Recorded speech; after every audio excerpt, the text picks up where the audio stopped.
Maaltu na sobsiisasi? Waan hageetti na sobsiitiyan. Siin sobsiisaa dhiisii waan na sobsiisu sana dhagicha gadi bidadhu. Siin sobsiisaan dubbii miti.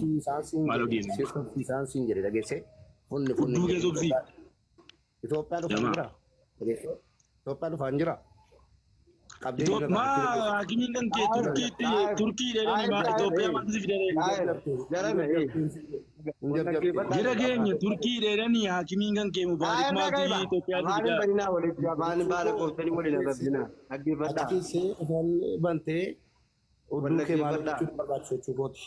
Yeroo waan ta'eef Mubaarak Musammaa. Mubaarak Musammaa. Wanni dibbitti tokko hin jiru. Dhugaa jiru yoo jiraate gadi baasuudha kunoo xaayiras jira akka kaleessaa silkii of hirkaa dhabee sagaleen saaffanamee jiru. Amma ol ba'ee jira miti dhugaa jiru gadi baasaa. Xaayir na dhaggeeffadhu gaa Mubaarak xaayir ni qoyyaa obsaame. Eenyuun xaayir? Yoo dhaggeeffadhu na fichiisu jettee eenyuun fakkaattee ragaa na gaafatta si jedhee cufaan. Kaleessa kana ragaa si gaafadhee fi mana hidhaa keessatti Abashaadhaa wallolee hidhamee jette gadi ba'ee akka nama tokkootti sagalee sii ta'e yeroo sagalee sii ta'utti obbolaadhuma kee adda si wajjin jirutuyyuu soba wanni kun bor itti komatamta fidi kaleessa Mansuuriin yeroo hidhaadhaa baasittu riyaala 200 jedhame waraqaa fiddeetta kan taayiroo Saudiin waraqaa kenniti birrii 200 ragaa fidde 50 ragamaa dhabani jennaan hundattuu yaa jara keenya. Ragaa xaayiroon birrii 50 jedhanii ijoolleen jedheen dubbadhe sagalicha anuu dinqifadheen dhaqee dhaggeeffadhe laayibicha gaafa sana. Bakka mube inni kun erga sadaqaanaa guuruu jammartanii karaatti jitee ragaan gaafatame. Xaayir dubbii wal fichisiisaa gaazee daa'ima miti. Maal ta'e jiru. Sana booddeen dhaqee erga takka sadatti na komatteeniyyi gaafa an mana hidhaa keessatti birrii 50 natti murtaa'u nama wallolee. Ragaana gaafatanii jette. Ana jedhimu jedhee naqee ilaale. Maa sobaa kun? Sitti maan jira dhaggeeffadhu kaa yeroo namni tasgabbaa'aa ta'u asirratti iyyameen tinaadhamu wanti wal godhamu hin jiru gadi. Waan tokko dhaggeeffadhu kiyya jettanii nama miiraan deemu waliin dhaggeeffattanu taanaani nurraa baasaa. Wallaahi abbaa fedhe haa ta'u. Wal dhaggeeffadhaa. Al tokko dhiifama naa godhaati. Ani siluma miidiyaa keessan irraas kaatan fagaadhuun beekuun. Yoo waliin dubbattanii daqiiqaa 5 kenna daqiiqaa 5 fudhadhaa. Daqiiqaan nuuf qabamu wannaa isaa dheereffamu wayini. Mube yaawatan gaba keenya waan taatee fi daqiiqaa 5 siifan kenna daqiiqaa 5 kee fayyadamii kana keessa mubee waan fedhe yeroo dubbate namni tokko xaalqaa gallaan namas buusee hamtuutti hin bahu silas wanta isinirraa fayyadamu jiru laayifitti gadi qabeetaan irraa ba'a mubee itti fufi. Walumaa galatti gatiin yeroo sana anaa miti kan si gaafate obboleessa koo ijoolleetu dhufee ol galee meerree xaayiroon ragaanatti bananii suuraa kootiif suuraa kee gad deebisanii arrabee galanii kijibaaniyyii isin nu ganda keenyaa miti ganda fedhe yoo ta'e iyyuu kijibaan maallaqa walitti qabamu hin feenuu jedhanii duula irratti bananii jennaananii dubbadheera nama danutti waan kana miidiyaa irratti wanti kun si yaaleera ragaan dhufu sobaa xaayiriin sobaa jira naan jennaanan ijoollee. Akkas jedhee uummanni asirratti baneera. Hadda mucaa kana akkuma ta'etti gargaarsuu nan danda'a. Gargaarsisee kee garuu bor namni tokko miskiinni dhufee karaa cufuudha. Mee waraqaticha ittiin itti murtaa'e sana naa kennaa jedhee gaafachuun koo badiidha. Ragaan gaafadhe ishoo. Atis gadi baatee faallaa sanaa an yeroo kootii silaamuudiidhaan haasa'ama.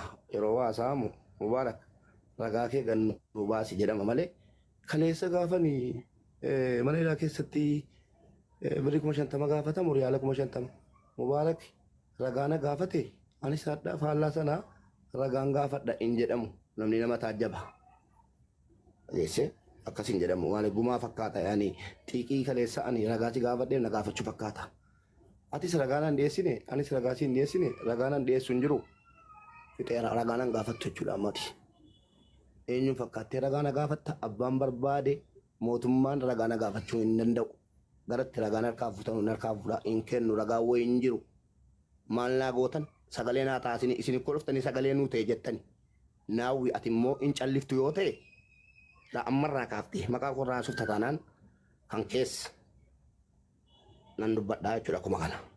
Xaayiroo sagalee sii ta'eera ijoollee sitti mirkanyaa ta'e ijoolluma kee obbolaa kee mirkanyaa sitti ta'e ragaanan sii fidu hin jiru gara ittiin gaafattu kunoo Itoophiyaa dhufaan jira laayivii dabarsaan dhufa boolee dhaabadhee waraaba yoo dhuguma kamma afka afaanii kana jedhaartu ta'e kottuuti booleetti fide ragaa jedhi narkaa fuudhe dhufaan jira gatii ta'e hin jarjarin biyya tokkotti gallaa biyya tokko waliin qabna achitti na gaafattaa jechuudha dhumateera kanaaf funfunni jechuun maal abbaasii maal haadhasii jechuun hin barbaachisu boolee dhaabattee akka nama finfinnee keessa jiraataa jirutti nama biyya bulchaa jiru tokkotti dhageesse akka dhiiraatti dhaabattee na qabdee fidii ragaa keettee na gaafachuu dandeessa hiriyummaan dabaratti jabaadha lakki yoo jetta ta'e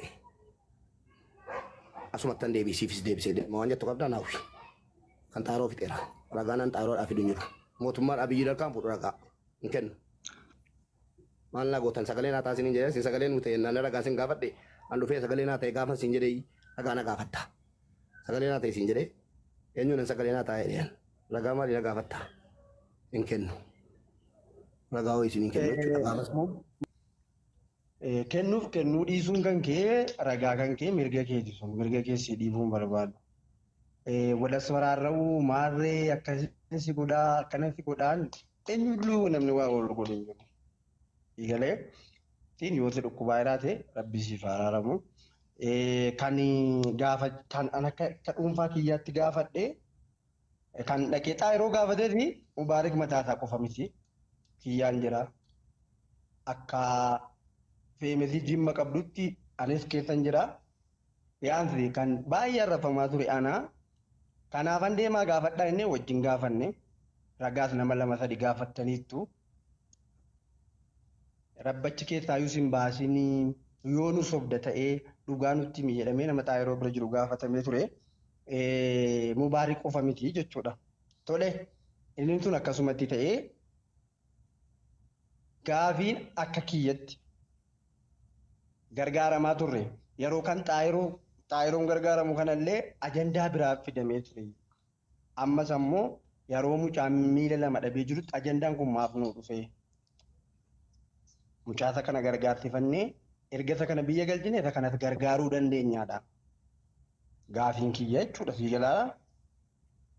Deebi'ee waa'ee waraqaa kan kee gaafachuu nutoo isinoo kiyyaa dabalatee edan gaafachaa ture. Isinoo nama mana hidhaa keessa jiru gareedhaan dhandhee gaafanne Mubaarakiin kana yoo gaafanne kennuuf dhiisuun kan kee soba ta'uuf dhugaa ta'uun kan kee dantaa keetiin ni giroodha. Maaf hin gaafannu yoo gaafanne maal rakkoo qaba. Innis maaf nutti himu. Ragaasaa maaf hin dhiyeeffatu gaafiin kiyya.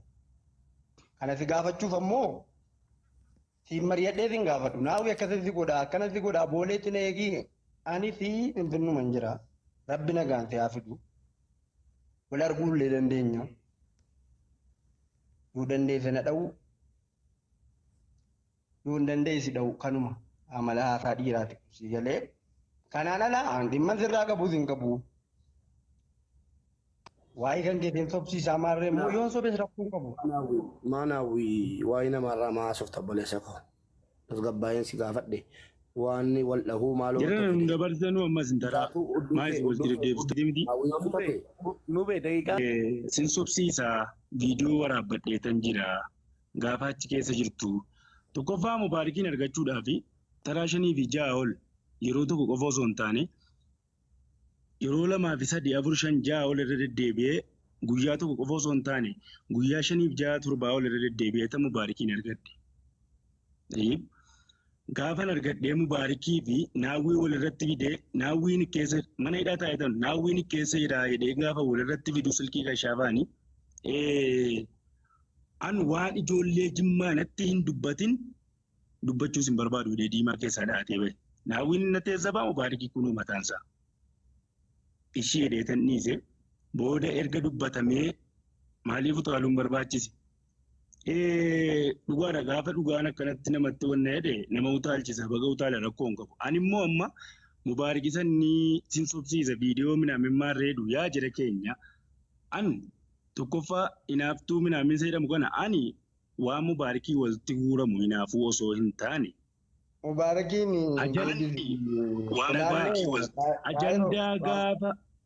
ajandaa gaafa kan kootii Mubaarik mataansaa 200,000 jedheetiyyi abdiidhaaf makiinaa binna 200,000 jedhee nama poostii godharraa isa tokko Mubaarik gaafa sana. Tokko barreessa.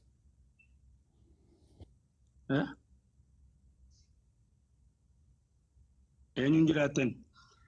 Nama ajandaa sana balleessuudha akkas godhe 200,000 abdiidhaaf nan kenna jedhee nama poosta jedha Mubaarik mataansaa jechuudha.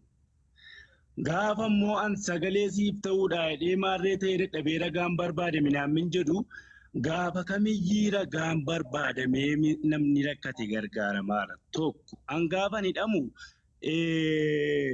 Silxee Guraagee Jinnii Oromoo Balaaqalaa osoo hin taane Jimmaa Harargee osoo hin taane akka Oromoottiin maqaa Oromootiin kan hin hidhame. Gaafa immoo waraqaa ragaa nuuf kennamu jedhamu an nama kashaafa shaanaa kashaafaa iyyuu riyaala 700 bitatee kashaafa 200,000 bitatee achi keessatti fayyadamaaru maaliin ragaa kana iyyuu erguufii danda'a. Ishii immoo shakkii numti kana hunda ragaa gaafachuu barbaachise maali? Qimii maalii natti qaban? Mubaarik immoo ajandaa kana balleessuudhaaf harka keessaa hin qabu yoo ta'u ta'e ajandaa isa kanaa itti matamee harka Mubaarik jiru Abdii Geetachootiif makiinaa bita jechuu gumaachaa isa jedhamu 200,000 nan kennaa jechuu maaltu poostii gochuu fidannoo ajandaan kun akka inni badu harka keessaa hin qabu Mubaarik Musammaa. Isa kanaafi viidiyoon si sobsiisan fidaa yoo jettu ta'e Anxaayir nama of ta'ee haasa'u. Fiduu dandeessa viidiyoo fedhe fidiiti wanni na sobsiisu tokko jiraata taanaan dhuguma xansobduudha. Dhugaa jirtu irratti immoo dhaabbadhee Mubaarikiin niisii kan akka Mubaarik 1000 yoo ta'e iyyuu nama sodaa tokko qabu miti. Nan dhufaaraa minaamin isa jettu immoo nuti haakimiin kan kee Turkiitti si ajajee beenna Itoophiyaa si fidaadha taanaan bareedaadha. Waan bareedaa Rabbi nagaan si haa fidu. An dhugaa jirtuun barbaada hadhallee. Egaan kee dhumeera. Rabbiin gargaarsa na guutanii nan baasi. Okay, Aljazeera situ mari'achiisa. Argitanii baay'atu Mubaarikii fi tiimii Xaahir yookaan Haawii jedhee kan harka rukutu baay'ata miidiyaa kana jalatti. Osoo wanna tokko ragaa tokko hin beekne fakkeenyaaf Xaahir hidhamuuf dhiisuu kan hin beekne kumaaf kitilli as jalatti deemee ka'ee Xaahir naaftuu yookaan maalii jedha. Inni ammoo garee Xaahir ta'ee jedhee Mubaarikiin dhugaadha itti muddi jedha Xaahiriin jechuudha. Akkas ta'uu osoo hin ta'in kallattii kamii wanti kun fala argata. Mubaarik dhukkubsateera eeyyee gargaarsi godhamaafii jira eeyyee. Gargaarsa kana kan gargaaraa jiru qaamamma komataa jiru kana immoo lafumaa ka'ee qaamota ajandaa barbaadee dubbii kana babal'isuudha. Waan jedhamu wahii bitaaf mirgatti ilaaluu kana yoom akka baratu namni keenya naaf hin galu. Garuu hundi keenya wanta irratti wal taajjabnu inni guddaan abbaan fedhe wala gargaaru abbaan fedhe wala utubu gargaarsi godhamu kun deeggarsi akka namummaatti waliif godhamu kun gartuu beektee sagalee guddaa qabuuf sagalee xiqqaa qabu akka reediyoo teepii durbinneetti fayyadamnu tokko jechuudha. Kan dingaa 4 nyaatuuf kan dingaa 6 nyaatu jechuudha. Dabaruma dingaa nyaatu humni isaallee ol guddata.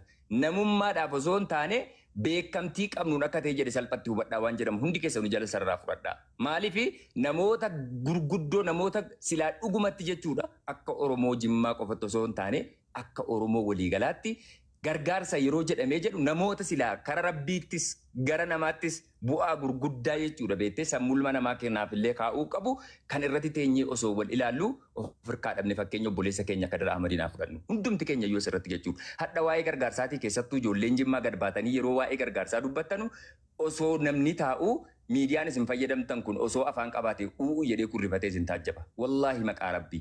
500 jennee yeroo miidiyaa irratti baanee osoo dhukkubni isaa sun ekspaand ta'ee rakkoo guddaa irra san qaqqabsiisin qarshii 500 Itoophiyaa jennee gaafannee qarshii durriyyeen tokko adda gad ba'ee tiippii dhalaadhaaf kennaa bulu qarshii sana dhabnee kan kolfaa taanee afaan qabannee mucaan osoo boo'u osoo dafqu fuuldura keenyatti dhabnee gaafa boo'ichaa piroofaayilii fi wacaan lafa finnee jenne jechuudha. Erga sana as gargaarsa maalii tettanii miidiyaa irratti baatanii wal komattu. Safuudha kun isin. Surree uffanna akka dhiiraatti. Wallaahi summa wallaahi dhiirummaa yoo ta'e jedhu wadallee harree nu caala kan nu caalu rarraafatee deema. Siniif galee kanaafuu obboleessa kiyya waan akkanaa kana osoo keessaa baatanii inni gargaaru haa gargaaru. Ofii keessanii silaa gargaaraa hin jirtanu miti. Inni gargaaraa qaama biraati. Mubaarikinis yoo ta'e nama biraas yoo ta'e kan Jimmaa caalatti kutaa biraa gargaaraa jira.